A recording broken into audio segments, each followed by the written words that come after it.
Selamat pagi anak-anak ibu, kita kembali belajar prakarya untuk pertemuan kedua. Kita lanjutkan materi pelajaran kita minggu lalu, siapkan buku kamu untuk belajar hari ini. Materi pelajaran kita hari ini adalah proses produksi kerajinan bahan keras. Kerajinan bahan keras itu seperti minggu sebelumnya, itu ada dua, kerajinan bahan keras alam dan kerajinan bahan keras buatan. Pertama sekali kita bahas kerajinan bahan keras alam. Yang pertama kayu, kerajinan kayu itu bahan utamanya itu adalah kayu dan bahan tambahan lainnya itu adalah lem kayu dan cat kayu. Untuk alat produksinya itu yang paling umum dipakai adalah gergaji dan pahat karena pada umumnya hasil kerajinan dari kayu itu adalah ukiran. Nah, untuk teknik yang digunakan itu ada beberapa. Yang utama itu adalah teknik ukir, teknik bubut, teknik potong sambung, teknik bor, dan teknik lainnya. Nah, di sini ada beberapa produk kerajinan dari kayu. Ibu ambil salah satu contohnya itu adalah bingkai foto. Yang kedua itu adalah kerajinan bambu. Kerajinan bambu ini proses pembuatannya itu bisa dibilang termasuk mudah.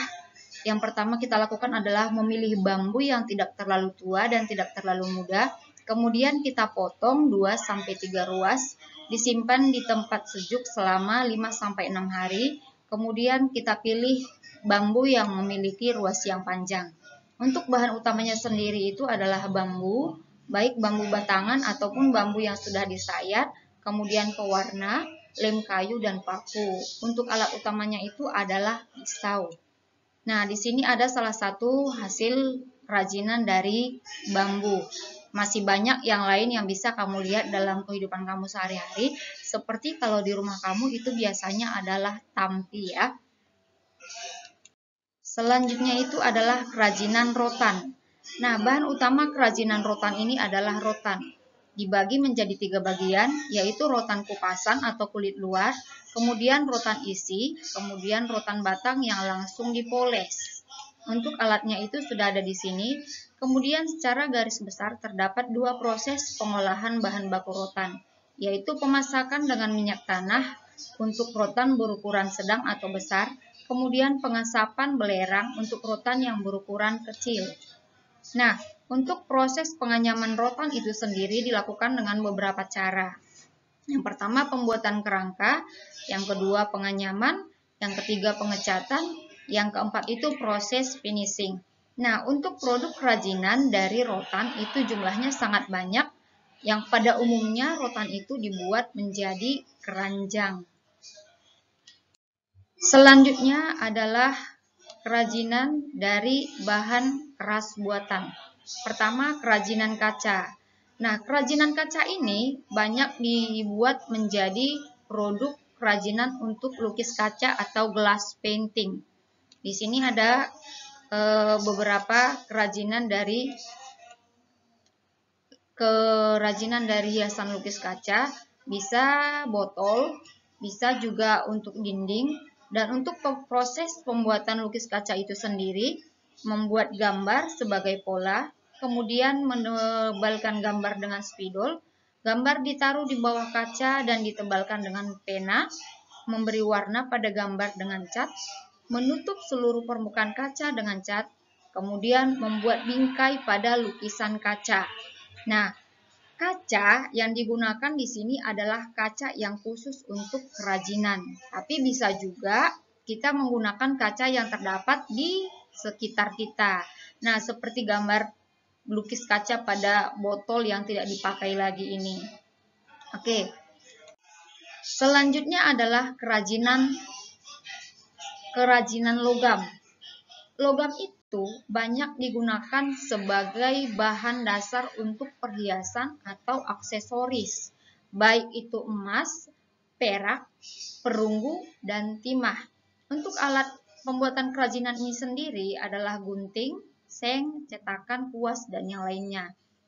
Dan produk kerajinan dari bahan logam itu beragam ya. Dimulai dia dari medali, jadi bahan dasar pembuatan medali itu adalah logam. Kemudian ada wadah untuk makan atau minum di rumah. Kemudian ada aksesoris yang semuanya itu terbuat dari bahan dasar logam.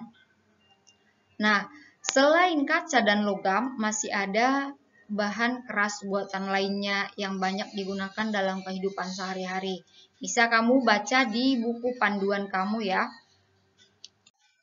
Selanjutnya adalah kemasan untuk kerajinan bahan keras. Nah, kemasan itu adalah alat yang digunakan untuk menyajikan produk. Tanpa kemasan, produk sebagus apapun yang kita buat itu akan kurang menariknya. Nah, tujuan kemasan itu sendiri ada 4. Yang pertama, kemasan memenuhi syarat keamanan dan kemanfaatan. Kemasan melindungi produk dari perjalanannya dari produsen ke konsumen. Kemasan dapat mendukung program pemasaran. Kemasan merupakan suatu cara untuk meningkatkan laba perusahaan. Jadi tidak heran ya anak-anak, apabila ada kerajinan yang bagus tapi tidak didukung dengan kemasan yang bagus, bisa jadi harganya itu jauh lebih murah daripada kerajinan yang dikemas dengan kemasan yang menarik. Nah, kemasan itu memiliki 4 fungsi utama. Yang pertama itu adalah menjual produk, melindungi produk, memudahkan penggunaan produk, dan memperindah tampilan produk. Nah, demikian pelajaran kita untuk hari ini. Untuk bahan keras alam dan bahan keras buatan, cara pembuatannya, proses produksinya itu bisa kamu catat semuanya di buku catatan kamu. Untuk tugasnya, Ibu memberikan 5 tugas. Ini seperti biasa sesuai dengan petunjuk kelas kamu. Silakan kamu kerjakan di kertas double folio dan dikumpulkan pada waktu yang telah ditentukan oleh wali kelas kamu. Demikian pelajaran kita hari ini.